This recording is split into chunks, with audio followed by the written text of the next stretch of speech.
Ontem à noite, em pleno estádio de Alvalade, o Futebol Clube do Porto visitou o terreno do Sporting e o clássico teve um empate a 0 bolas. Vou analisar o clássico, vou analisar as duas equipas, o que é que fizeram dentro de campo no processo com bola e sem bola. Portanto, vou falar do Sporting de Jorge Jesus e do Futebol Clube do Porto de Sérgio Conceição. Começando já com o 11 inicial, primeiro da equipa da casa, de Jorge Jesus, que apostou no seguinte 11.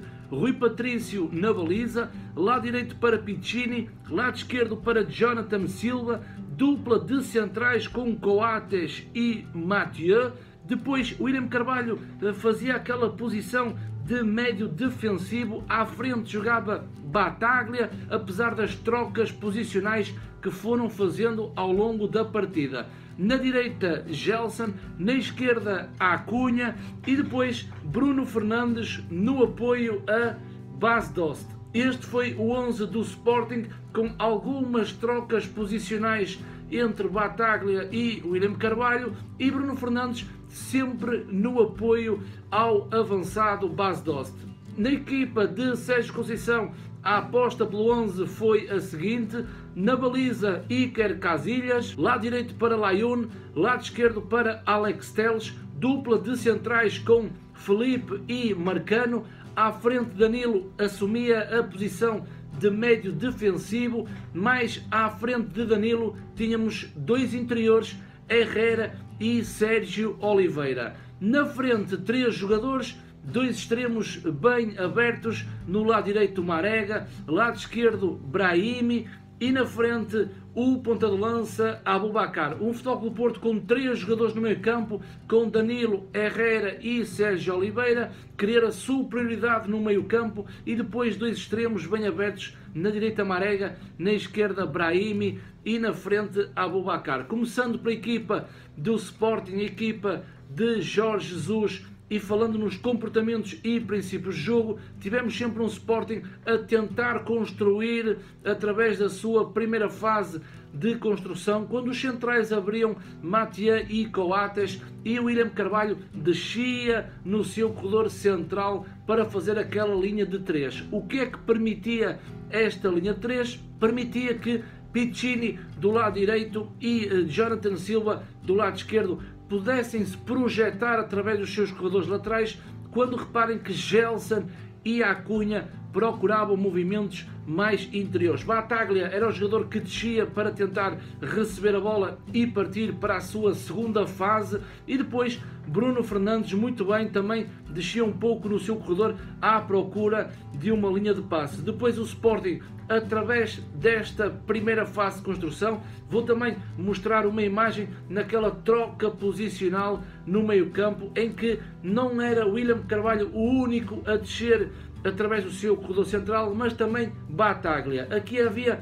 uma gestão de posicionamento, quando Battaglia vinha mais ao setor recuado e William Carvalho depois procurava aquele jogo entre linhas. De realçar que aqui os médios alas barra extremos já estão numa situação mais abertos, Gelson na direita, Acunha na esquerda, e depois, muito importante, era o posicionamento de Bruno Fernandes, que procurava sempre as entrelinhas no Futebol Clube do Porto, que defendia em 4-4-2. Mas isso vamos falar mais à frente no Futebol Clube do Porto. Continuando com o Sporting, a bola quando entrava na sua segunda fase, ou seja, quando a bola passava para o meio campo do adversário, e começando com o corredor do lado esquerdo, que tinha comportamentos iguais ao corredor do lado direito, era no lado esquerdo Jonathan Silva que dava a profundidade, a velocidade, a verticalidade ao seu corredor, quando a Acunha assumia posicionamento mais interior. E porquê? Porque a Acunha, a vir para o meio, iria criar mais superioridade numérica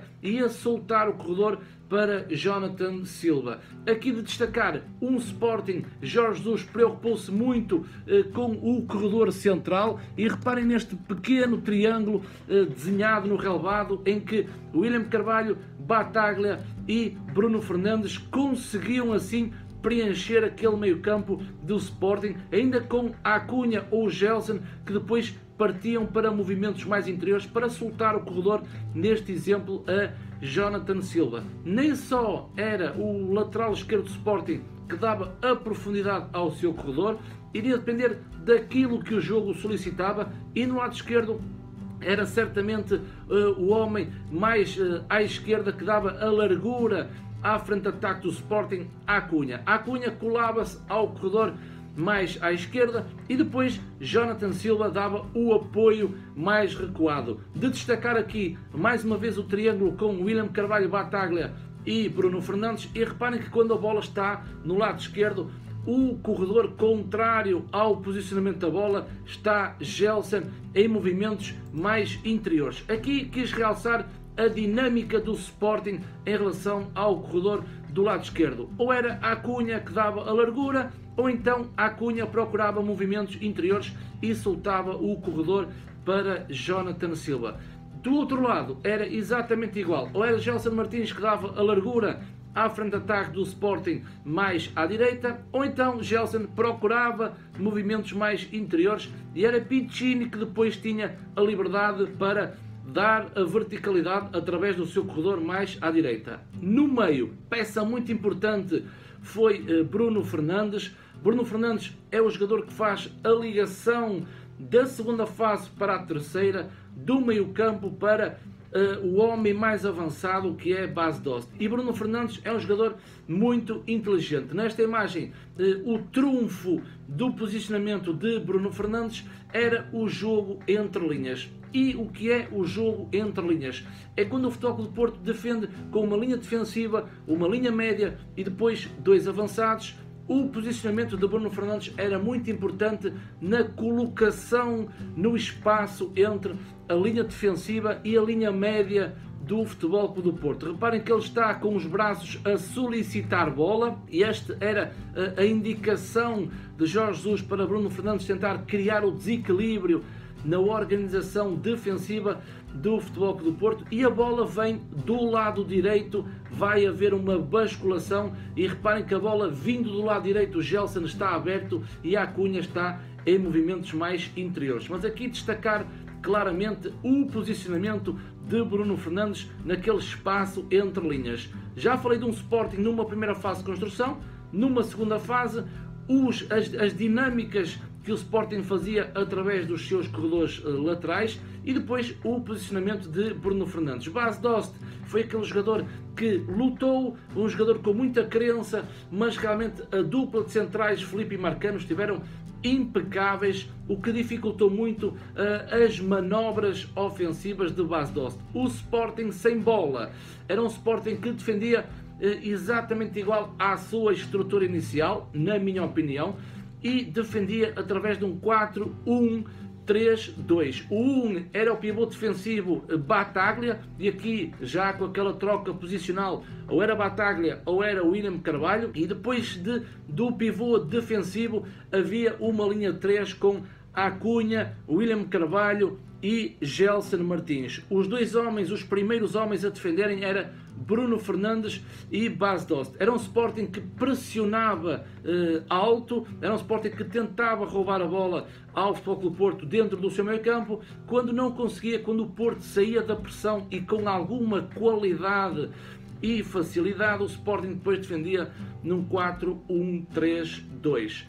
Em relação ao Futebol Clube do Porto, Sérgio Conceição trouxe 3 homens do meio campo, ou seja, para tentar preencher o meio campo e esperar que Bruno Fernandes, quando descesse do corredor, chegasse ou atrasado ou não conseguisse a ocupação de espaço. E então Sérgio Conceição tentou colocar 3 jogadores no meio campo para fazer a superioridade numérica. O Porto também tinha a sua primeira fase de construção, tentava construir quando o Sporting não conseguia efetuar aquela pressão alta como Jorge Jesus gostaria. E então o que é que acontecia? Também uma linha 3, quando os centrais abriam Marcano e Felipe, era Danilo que descia e formava aquela linha 3 que possibilitava depois que Layune do lado direito e do lado esquerdo Alex Telles se projetassem. Reparem que o primeiro médio do Futebol Clube do Porto que descia para tentar receber bola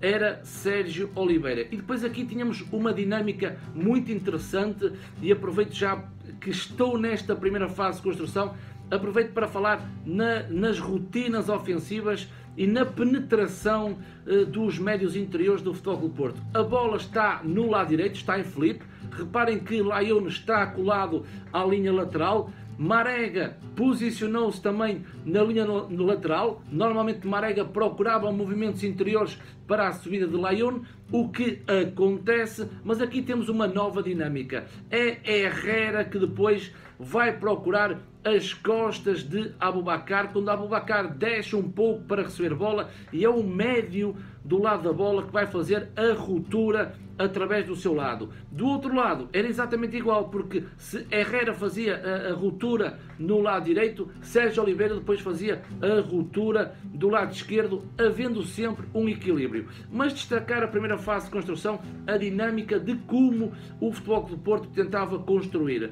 Depois, numa segunda fase, ainda no meio campo, para espelhar aquilo que Sérgio Conceição quis trazer para o miolo, para o corredor central, reparem que Danilo era o jogador mais recuado e depois reparem no triângulo do meio campo em que o vértice do triângulo era Danilo e depois a base estava com Herrera e Sérgio Oliveira. Aqui Herrera já estava à esquerda, Sérgio Oliveira já estava à direita, também através de trocas posicionais, um Futebol Clube do Porto muito bem organizado. E depois reparem que quando o Porto tem bola no meio campo do Sporting, reparem que Alex Telles e Layún estão completamente projetados, Ibrahim e Marega procuram movimentos mais interiores. Era um Porto ofensivo, um Porto também que primava pela qualidade da sua posse de bola e conseguia construir, em que alguns momentos desequilibrou a organização defensiva do Sporting. Nos corredores laterais,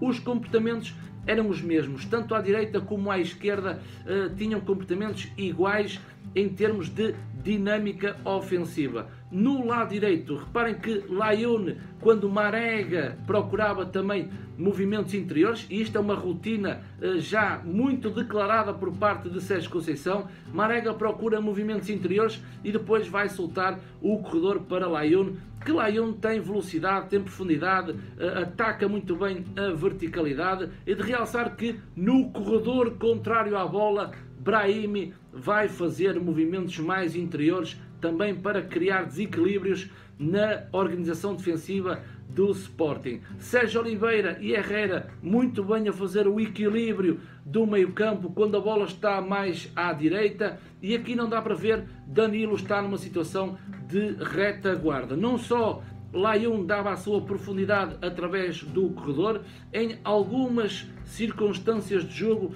era Marega que dava a largura ao corredor mais à direita, quando depois Layún fazia uma cobertura mais recuada. Mais uma vez Herrera está no envolvimento da dinâmica do Futebol Clube do Porto mais à direita, e no meio campo há sempre um equilíbrio com Danilo e Sérgio Oliveira. O Porto então tinha estas dinâmicas, ou seja, do lado direito o Layún subia com Marega mais ao meio, do lado esquerdo quando Brahimi procurava movimentos interiores, dava o corredor, libertava o corredor a Alex Telles. Quando os extremos estavam completamente abertos, era o médio interior do Futebol Clube do Porto que depois fazia a ruptura quando Aboubakar descia um pouco no terreno.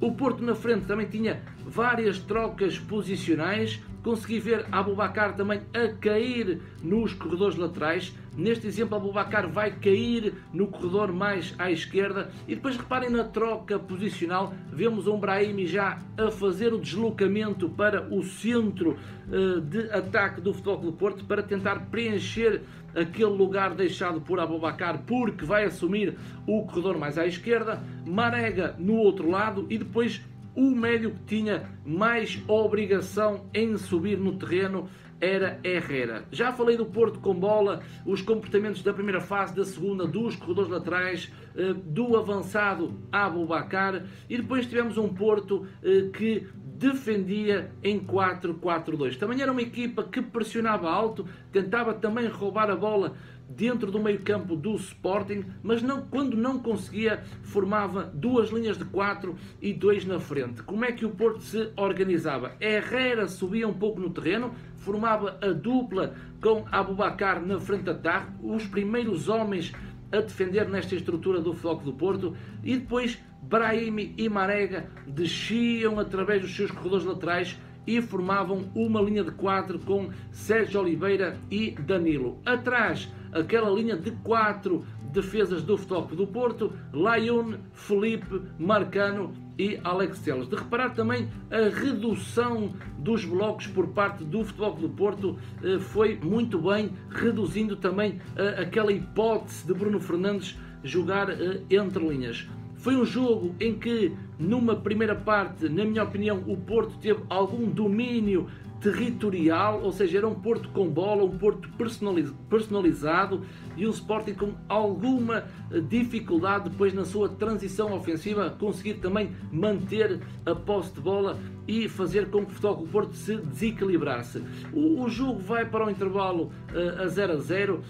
Em alguns momentos da partida da primeira parte, o Porto poderia também ter chegado ao golo, mas depois uma segunda parte o Sporting consegue equilibrar. Eu acho que não teve a ver com os comportamentos dentro de campo, teve a ver com a atitude e algum aspecto posicional em que o Sporting também vai equilibrar o jogo e tem grandes momentos durante o segundo tempo que consegue estar por cima do Futebol Clube do Porto, mas também não conseguiu fazer qualquer golo. Foi um empate neste clássico em Alvalade. O resultado foi mais positivo para a equipa de Sérgio Conceição, na minha humilde opinião. Porquê? Porque o Sporting jogava em casa perante os seus adeptos. Um ponto para cada lado.